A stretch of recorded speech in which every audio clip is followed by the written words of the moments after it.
When I first met Lisa, everything about her felt right. She had this way of looking at you, as if you were the only person in the room. It wasn't just her smile or her laugh, it was the way she made life feel lighter, easier, even when things got tough.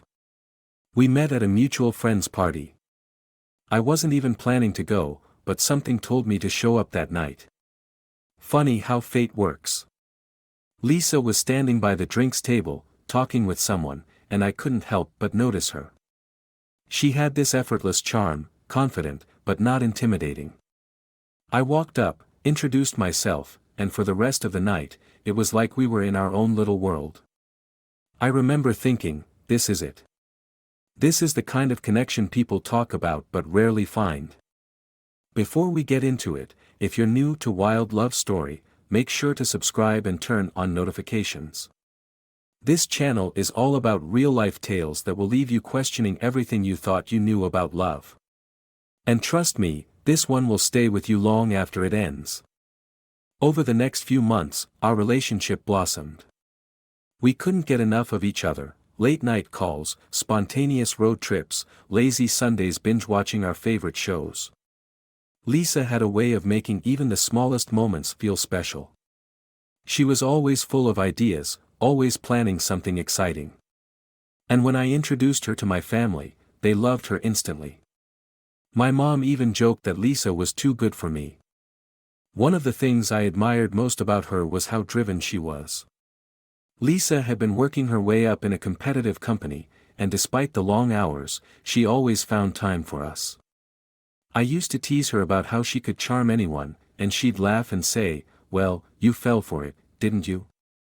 Her mom, Diane, was also a big part of our lives. Diane was one of those people who could make you feel at home the second you walked through the door. She had this warmth, this kindness that reminded me of my own mother. We'd often have dinner at her place, the three of us sitting around the table, laughing and sharing stories. Diane would always tell Lisa how lucky she was to have found me, and Lisa would smile and squeeze my hand under the table. Life felt perfect. I mean, sure, no relationship is without its challenges, but ours felt solid. We were in sync. We had plans for the future, traveling, moving in together, even starting a family someday. I'd look at Lisa and think, this is it. This is the person I want to spend my life with. But looking back, there were small things, tiny, almost insignificant moments, that I ignored.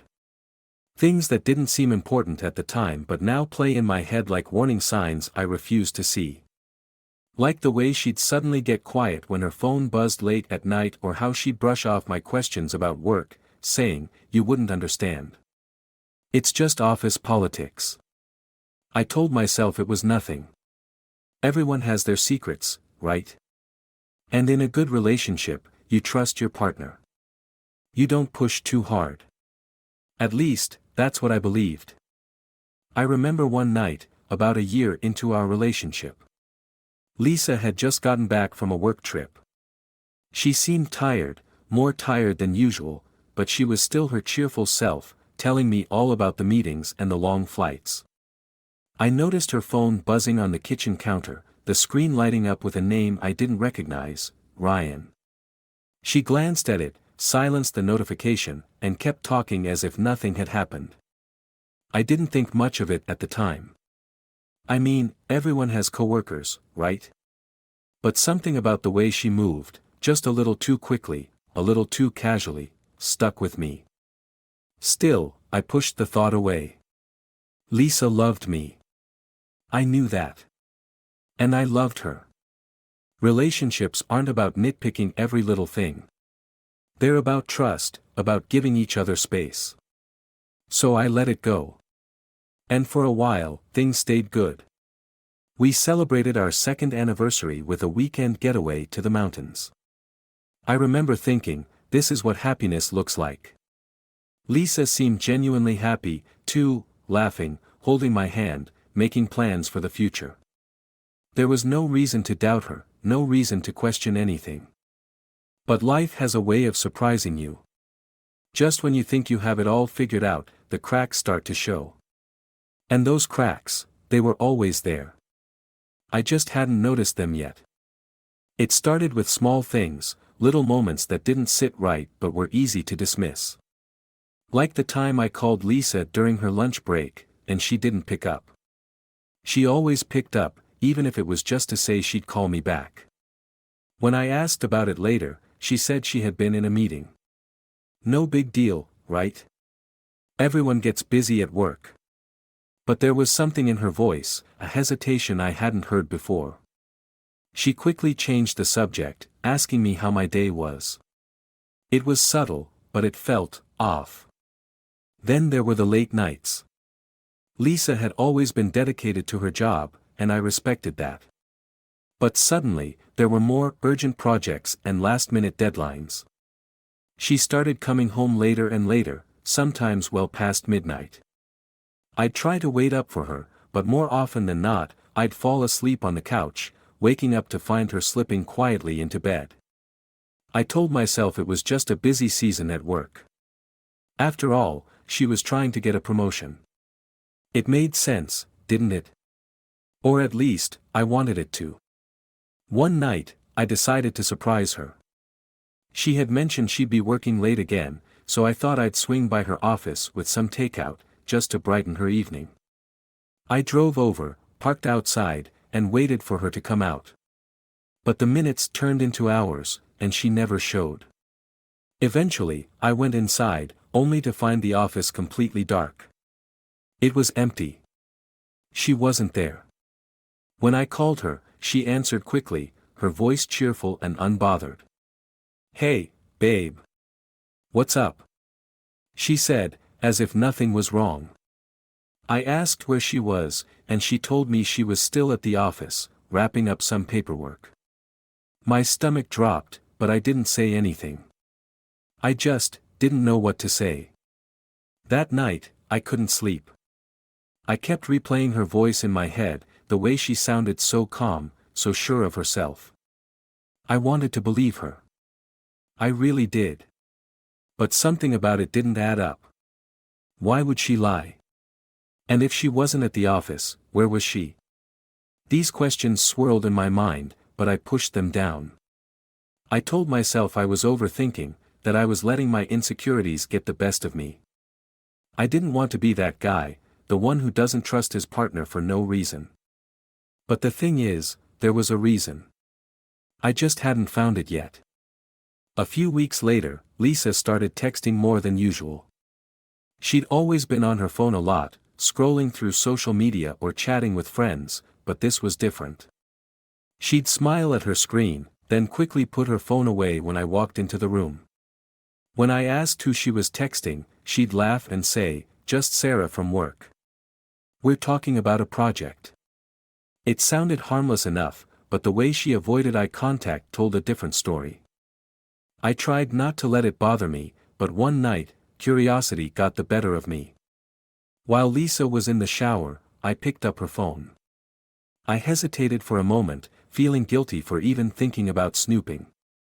But something inside me wouldn't let it go.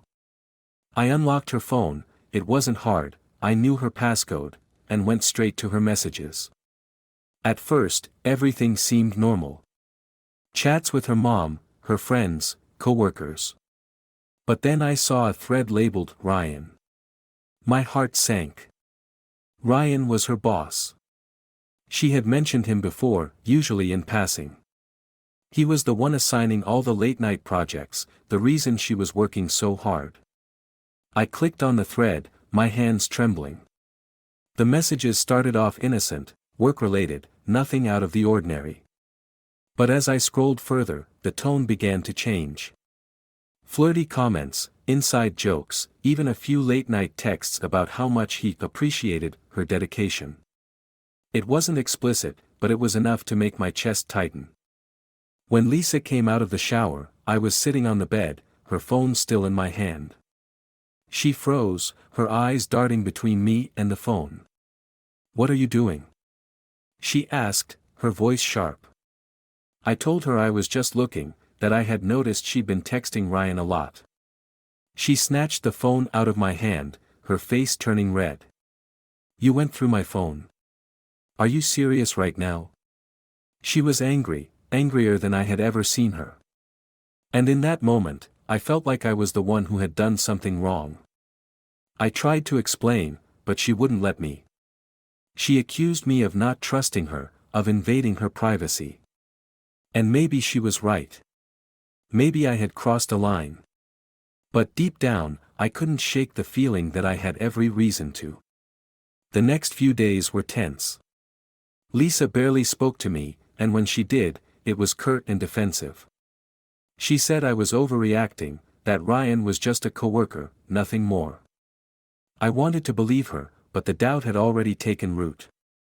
Every time her phone buzzed, I felt a knot in my stomach. Every late night at the office felt like a betrayal waiting to happen. And yet, I stayed. I told myself it was just a rough patch, that we'd get through it. But the cracks were growing deeper. And soon, they would be impossible to ignore. It was a Friday night. Lisa had told me earlier in the week that she had to attend a late dinner with her team. It wasn't unusual, her job often required her to network with clients and colleagues. I didn't think much of it at first. But something about her demeanor that day made me uneasy. She was more distant than usual, almost rehearsed in the way she explained her plans. Still, I told myself I was just being paranoid. I even wished her a good evening as she walked out the door, wearing that dress I loved, the one she knew I loved. The night dragged on. I tried to distract myself with TV, but my mind kept wandering back to Lisa. Around 10 p.m., I texted her to see how things were going. No response. An hour passed. Then 2. By midnight, I was pacing the living room, staring at my phone, willing it to buzz. When it finally did, it wasn't a text but a call, from a friend of mine who worked in the same area where Lisa's dinner was supposedly happening. "Hey," he said, his voice hesitant, "I don't know if I should tell you this, but I just saw Lisa. She was at the Clover Lounge." My stomach dropped. The Clover Lounge wasn't a restaurant, it was a bar, and not the kind you'd go to for a team dinner. I thanked him, hung up, and sat there in silence, my mind racing. Why would she lie? What was she doing there? And with who? I decided I couldn't sit around waiting for answers. I grabbed my keys and drove to the lounge, my heart pounding the entire way. When I got there, I parked a little down the street, not wanting to be seen. From the car, I could see inside the bar through its large front windows. And there she was, Lisa, sitting at a table with Ryan. They were laughing, leaning in close, their heads almost touching. She looked happy. Happier than I'd seen her in weeks. I felt a mix of emotions, anger, sadness, betrayal. But more than anything, I felt numb. I watched them for what felt like an eternity, though it was probably only a few minutes. She didn't even notice me. Eventually, I drove home, not trusting myself to confront her in public. I needed time to think, to figure out what I was going to say. When Lisa finally came home, it was nearly 2 a.m. She walked in quietly, assuming I was asleep. But I was sitting on the couch, waiting for her. "How was dinner?" I asked, my voice calm but cold. She jumped slightly, clearly not expecting me to be awake. "It was fine," she said, avoiding my gaze.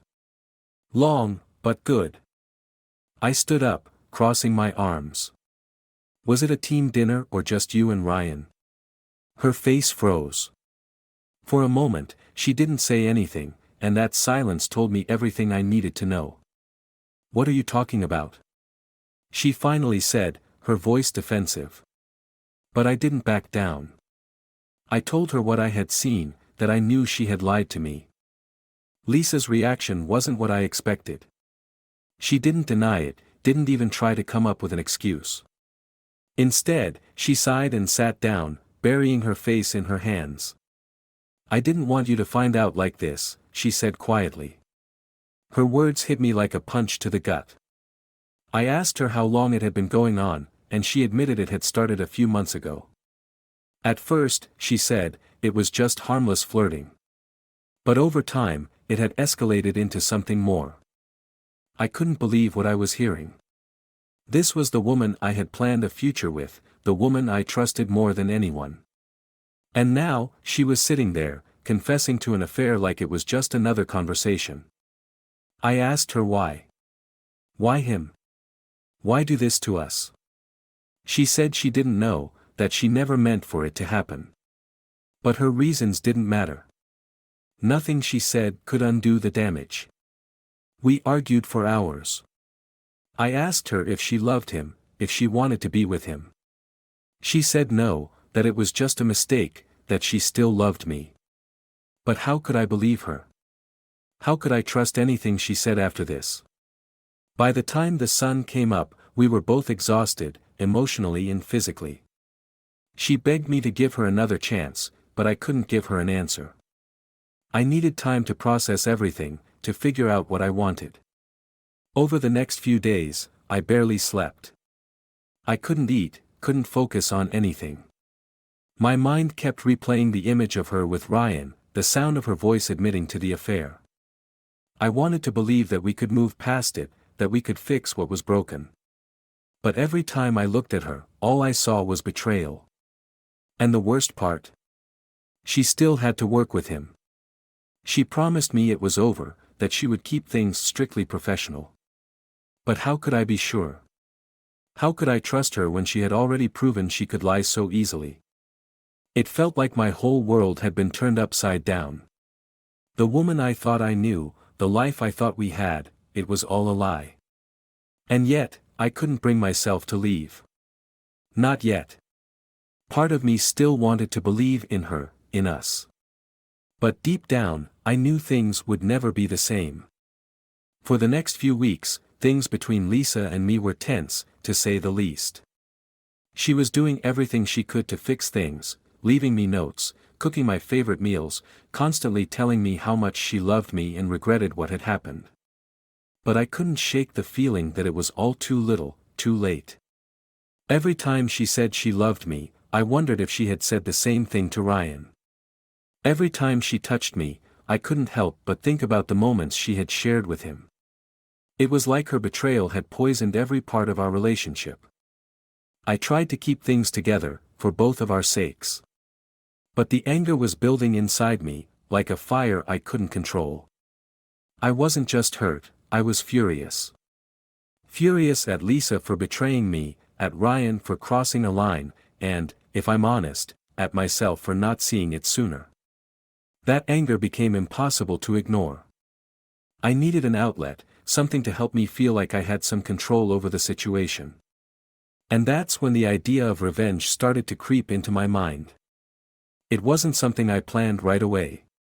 At first, it was just a fleeting thought, a way to even the score, to make Lisa feel the way I was feeling. But the more I thought about it, the more it made sense.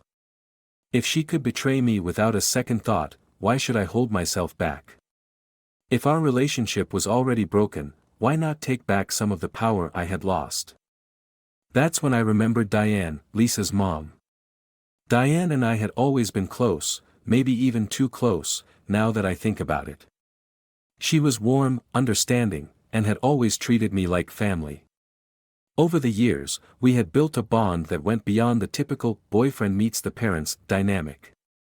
I knew she cared about me, and I also knew she wasn't exactly thrilled about Lisa's choices. She had hinted at it before, in small comments about Lisa being too focused on her career or taking me for granted.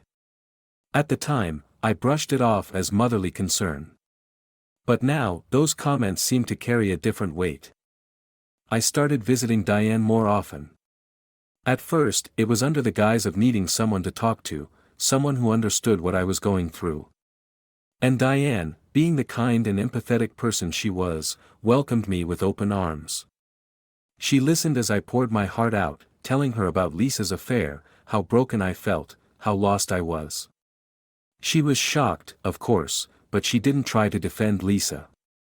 Instead, she told me I deserved better, that I was a good man who had been dealt a bad hand. Her words felt like a lifeline in a sea of chaos.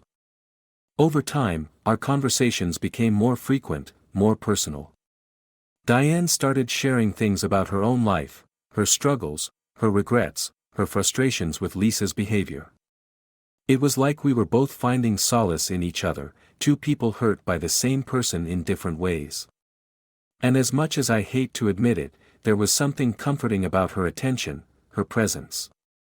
She made me feel seen, valued, in a way that Lisa hadn't in a long time. One evening, after another fight with Lisa, I found myself at Diane's house again. We were sitting in her living room, drinking wine, talking about everything and nothing at the same time. I don't know if it was the wine or the emotion or just the sheer weight of everything that had happened, but something shifted that night. Diane reached out, placing her hand on mine, and for a moment, we just looked at each other. There was no turning back from that moment. What happened next wasn't planned, it wasn't something I had set out to do.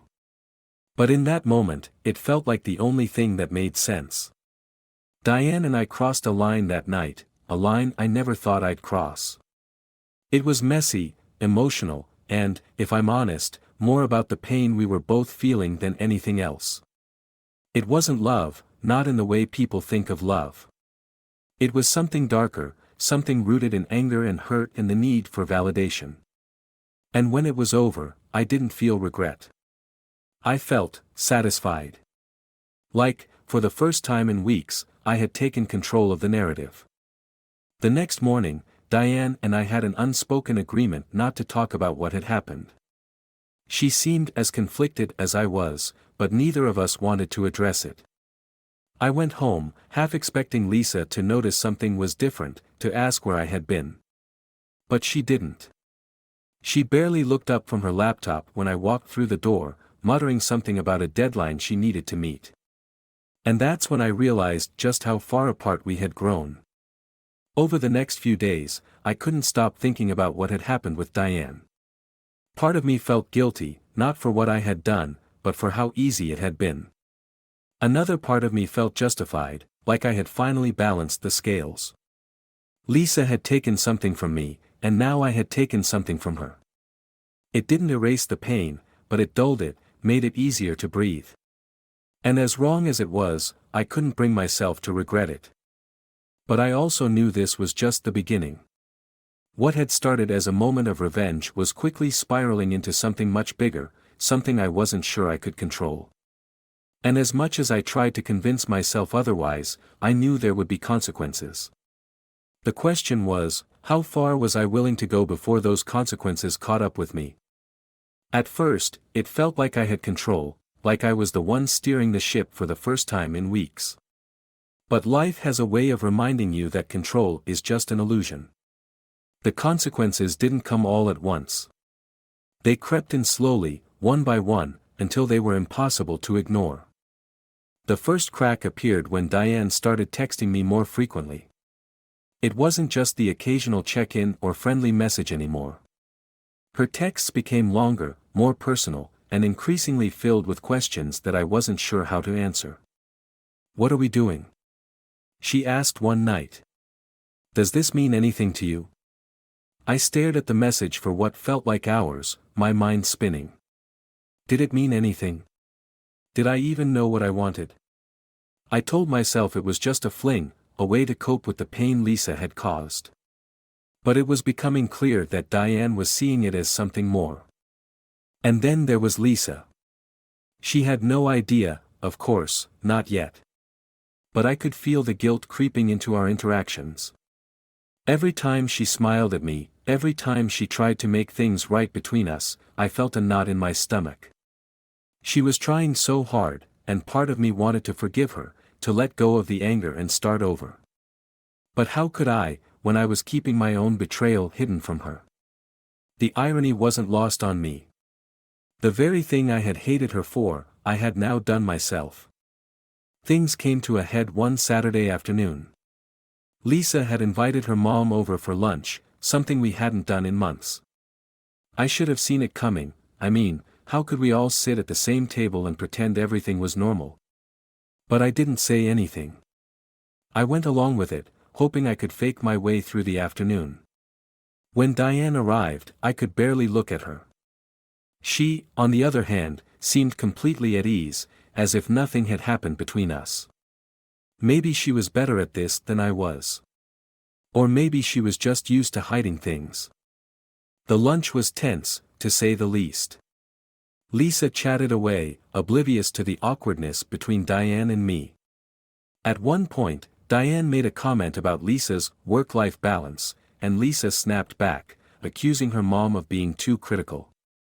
It turned into a full-blown argument, right there at the table. I sat in silence, watching the two women fight, feeling like an outsider in my own home. And then Lisa said something that made my blood run cold: maybe if you focused on your own life instead of trying to interfere in mine, you'd be happier. The words hung in the air, heavy and loaded with meaning. Diane's face turned red, and for a moment, I thought she was going to explode. But she didn't. Instead, she stood up, grabbed her purse, and walked out without another word. Lisa turned to me, her face a mix of anger and frustration. "Why does she always do this?" she asked, as if I had the answer. I didn't say anything. I couldn't. Because the truth was, Lisa's words had hit a nerve, not just for Diane, but for me as well. That night, Diane called me. Her voice was shaky, almost desperate. "I can't do this anymore," she said. "This, whatever it is we're doing, it's too much." I tried to calm her down, to tell her that everything would be fine, but she wasn't having it. "You don't get it," she said. "I'm not like you. I can't just turn off my feelings." And then she said something that stopped me in my tracks: "Lisa doesn't deserve this. None of us do." Her words echoed in my mind long after we hung up. She was right, of course. None of us deserved this. Not Diane, not Lisa, and maybe not even me. But it was too late to undo what had been done. The damage was already there, like cracks in a foundation that no amount of patchwork could fix. And then, just when I thought things couldn't get worse, Lisa found out. I don't know how, maybe Diane told her, or maybe Lisa pieced it together on her own. But one night, she confronted me. "Are you sleeping with my mother?" she asked, her voice trembling. I froze. For a moment, I thought about lying, about denying everything.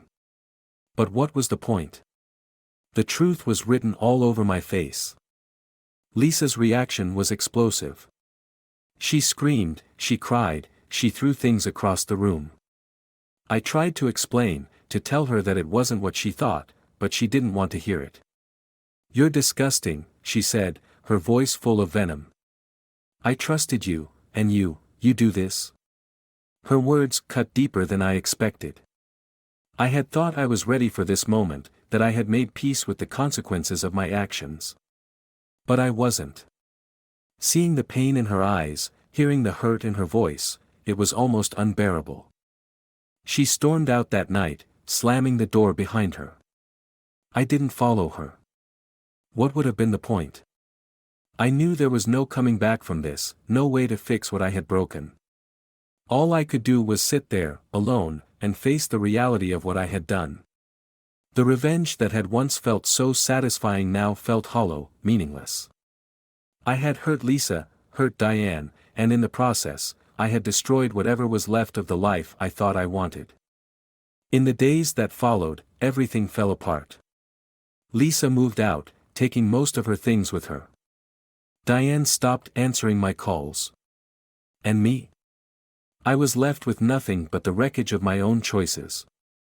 The anger that had once driven me was gone, replaced by a deep, gnawing regret. I had wanted to make Lisa feel the pain I had felt, but all I had done was add to the pile of hurt we were both carrying. Looking back now, I realize there are no winners in a situation like this. Revenge might feel satisfying in the moment, but it doesn't fix anything. It doesn't heal the wounds or erase the betrayal. It just creates more pain, more regret, more questions you'll never have the answers to. And that's the hardest part, knowing that some things can never be undone, no matter how much you wish they could.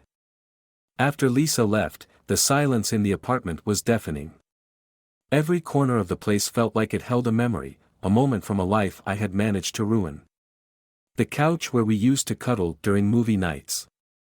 The kitchen where we'd cook together, laughing as we tried not to burn dinner. Even the bed felt like a battlefield, its emptiness a constant reminder of the trust that had been shattered on both sides. And Diane, she was gone, too. She had blocked my number, refused to answer my calls. I had lost them both, and honestly, I couldn't blame them. In the first few weeks, I tried to rationalize it all. I told myself that Lisa had started this, that she had betrayed me first. I had every right to be angry, to want revenge.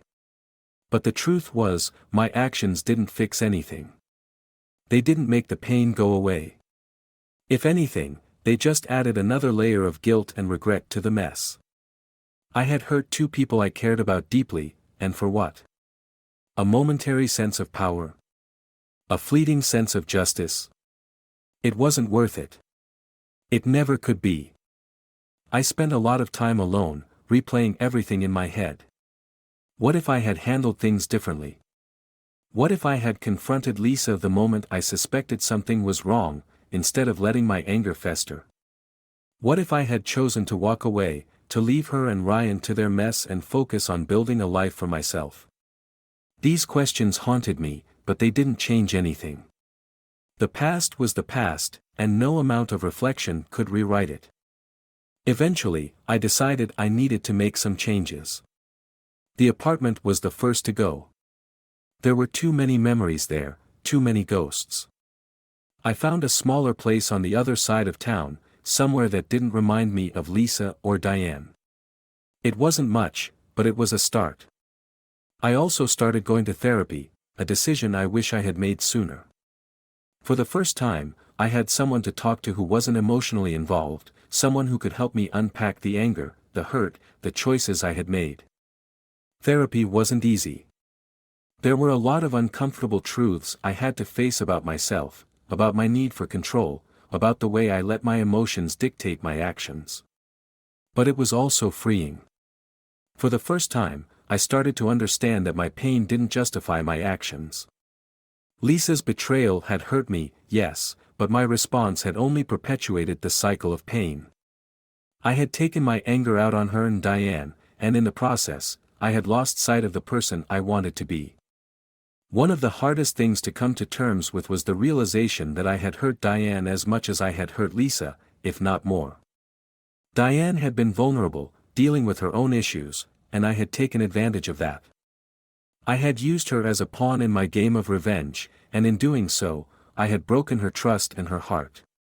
She didn't deserve that. No one did.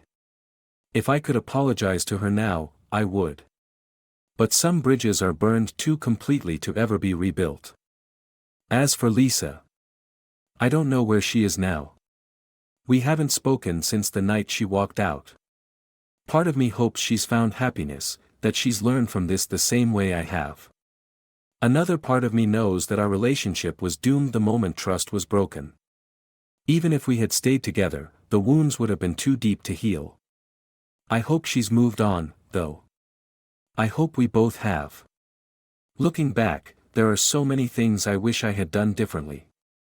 I wish I had confronted Lisa sooner, been honest about my feelings instead of letting them fester. I wish I had walked away when I realized how much her betrayal had hurt me, instead of letting my anger push me to a place I never should have gone.